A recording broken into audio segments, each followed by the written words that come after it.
Hello viewers, ఈరోజు నేను మామిడికాయ తరుగు మెంతికాయ ఎలా తయారు చేయాలో చూపిస్తున్నాను. చూసేద్దామా మరి. మీకు చెప్తుంటేనే నాకు నోరు ఊరిపోతుంది, అంటే అంత బాగుంటుంది అనమాట. మీరు ఒకసారి ట్రై చేయండి. నేను ఎలా చేయాలో చూపిస్తాను.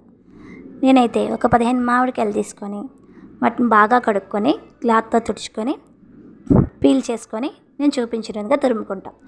ఆ మామిడికాయ తరుగుని ఒక పక్కన పెట్టుకొని ఒక ప్లాస్టిక్ డబ్బా కానీ బకెట్ కానీ తీసుకొని, నేనైతే మాది 15 మామిడికాయలకి కేజీ బెల్లం తీసుకున్నాను.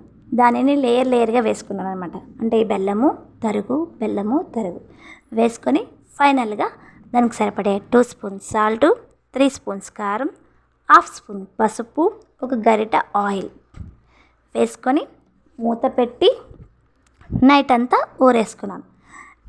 ఊరేసుకొని తెల్లవారి పొద్దున్న మూత తీసి చూసేసరికి ఆఫ్ అయిపోయింది.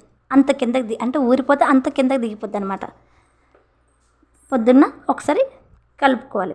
అలాగా మనం ఒక 5 డేస్ ఉదయము సాయంత్రం కలుపుకొని 5th day 7th day 9th day ఎండ్లో పెట్టుకోవాలన్నమాట. ఎండ్లో పెట్టుకున్నప్పుడు కూడా ఒకసారి కలుపుకోవాలి, ఎందుకంటే లోపల కూడా బాగా ఎండుతుంది అనమాట. కలుపుకున్నాక 9th డే నాడు ఒక డబ్బాకి మీరు ఎత్తుకోవడమే. అంతే. ఎంతో పులుపులుగా తీతిగా ఉండే మామిడికాయ తరుగు మెంతికాయ రెడీ.